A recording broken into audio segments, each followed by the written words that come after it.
Hello everyone, welcome to my channel study point with Shatakshi. इस video में हम class 6 chapter 5 जिसका नाम है kingdoms, Kings and an early Republic को ही कंटिन्यू करने वाले हैं।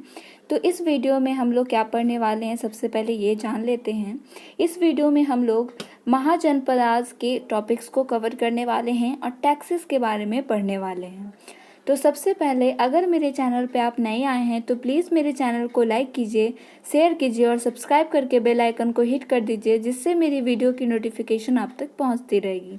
तो चलिए स्टार्ट करते हैं महाजनपदास से। तकरीबन 2500 साल पहले कुछ जो जनपद थे वो बहुत ही महत्वपूर्ण बन गए थे, बहुत ही इम्पोर्टेंट बन गए थे और उनको हम लोग महाजनपद के नाम से जाने। Some of these are shown map 4. Most mahajanapadas had a capital city. जितने भी महाजनपदास थे उनका अपना अपना एक कैपिटल सिटी था और वो जो है वो फोर्टिफाइड थे, यानी कि घिरे हुए थे ईंटों से। वॉल बना हुआ था उनके चारों ओर। This means that huge wall of wood, यानी कि इसका फोर्टिफाइड का मतलब है कि बड़े बड़े दीवार बने हुए थे लकड़ियों के एंड ईंटों के एंड स्टोन से बनाए जाते थे वो दीवार, जिससे जो सिटी है वो पूरा कवर हो सके। ठीक है, एक घर को फोर्टिफाइड नहीं किया जाता था, एक पूरे सिटी को फोर्टिफाइड किया जाता था, यानी दीवार से घेरा जाता था। Forts were probably built because people were afraid of attack from other Kings and needed protection. जो फोर्ट्स थे, जो फोर्टिफाई किया जाता था, दीवार से घेरा जाता था, वो इसलिए बनाया जाता था क्योंकि लोग जो हैं वो किंग्स, दूसरे किंग्स के अटैक से जो है वो अब खुद को प्रोटेक्ट कर सकें। It is also likely that some rulers wanted to show how rich and powerful they were by buildings really large, tall and impressive wall around their cities. और दूसरा कारण ये भी था, फोर्टिफाइड इसलिए भी करवाया जाता था क्योंकि जो राजा थे वो खुद को कितना वो अमीर हैं और कितना वो पावरफुल है वो दर्शाना चाहते थे इसके लिए, इसको करके। इसलिए जो राजा थे जिनके पास पैसा ज़्यादा होता था, जो पावरफुल हुआ करते थे, वो जो है दीवार बनवाया करते थे बहुत बड़े बड़े एंड बहुत ही सुंदर सा दीवार बनाया करते थे अपने सिटीज़ के चारों तरफ। Also in this way the land and the people living inside the fortified area could be control more easily by the Kings. तीसरा कारण ये भी है, जो लैंड के अंदर जो फोर्टिफाइड एरिया है, उस लैंड के अंदर जो लोग रहा करते थे वो ईज़िली कंट्रोल कर पाए उनके ऊपर किंग, इसलिए भी ये लोग वॉल बनवाया करते थे। Building such huge walls required a great deal of planning. ये जो बिल्डिंग्स थी जो और ये जो वॉल्स बनाए जा रहे थे चारों तरफ, सिटी के चारों तरफ वॉल्स बना के घेरा जा रहा था सिटी को, वो सब प्लानिंग के द्वारा किया जा रहा था।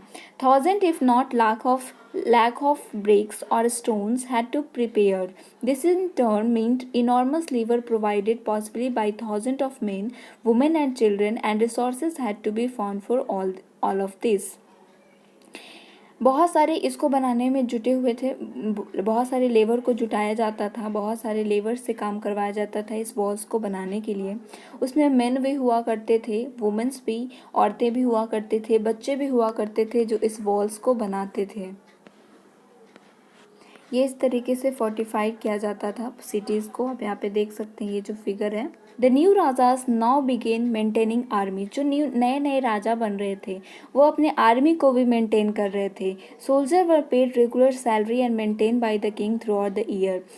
सोल्जर को अब रेगुलर सैलरी मिल रहा था, राजा के द्वारा उसको मेंटेन रखा जा रहा था।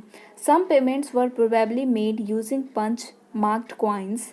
You will read more about this coins in chapter 8। Coins के बारे में चैप्टर 8 में पढ़ने वाले हैं। List two way in which the rajas of the mahajanapada were different from those mention in the Rigveda. पद के राजा और ऋग्वेदा में जो राजा के बारे में बताए गए हैं उन दोनों में आपको दो डिफरेंस बताने हैं। Now we talk about the taxes. The ruler of the Mahajanpads were building huge forts, maintaining big armies. They needed more resources. जो राजा थे महाजनपद के वो बड़े बड़े फोर्ट्स बना रहे थे, यानी कि सिटी के चारों तरफ बड़े बड़े दीवार बनवा रहे थे। आर्मीज़ को मेंटेन कर रहे थे, बड़े बड़े आर्मीज़ को, यानी बड़ी मात्रा में आर्मीज़ को मेंटेन कर रहे थे, तो उसके लिए बहुत सारे रिसोर्सेज की ज़रूरत पड़ती थी। And they needed official to collect this, so instead of depending on occasional gift brought by the people. तो ये सब जो चीज़ें थी, ये लोग जो राजा लोग मेंटेन कर रहे थे ये सब चीज़ों को, वो सब डिपेंड करता था कि लोग उनको क्या गिफ्ट देते थे। ओकेजनली लोग उनको गिफ्ट दिया करते थे।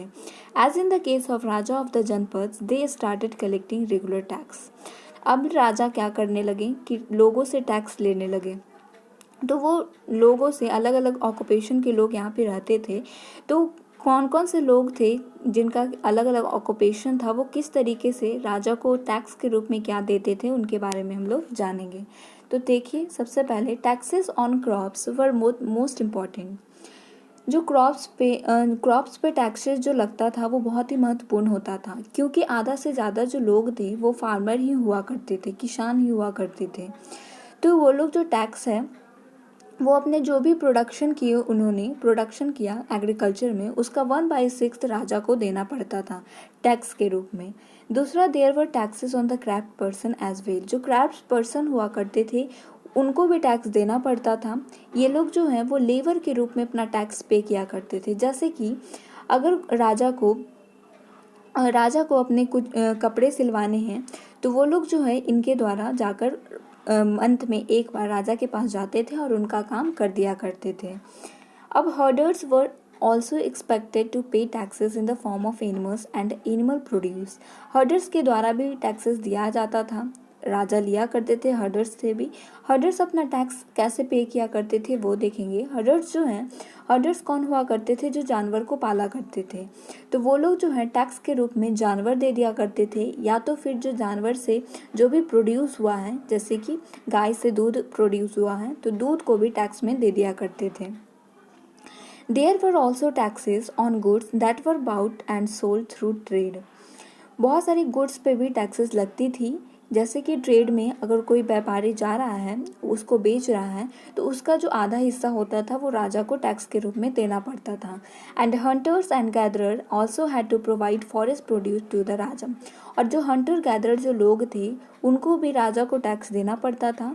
वो कैसे देना पड़ता था, किस रूप में देना पड़ता था? तो जो भी फॉरेस्ट से उनको चीज़ें मिलती थी, जो भी वो पाते थे फॉरेस्ट से, वो सभी जो है उस आधा हिस्सा राजा को देना पड़ता था।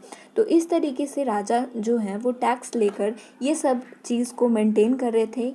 कौन सब चीज़ को? जो फोर्ट्स वो बनवा रहे थे, सिटी के चारों तरफ दीवारें जो खड़ी कर रहे थे, बिग आर्मी को मेंटेन कर रहे थे। तो ये सब चीज़ जो है उसको मेंटेन करने के लिए राजा अलग अलग तरह से अलग अलग लोगों से टैक्स लिया करते थे।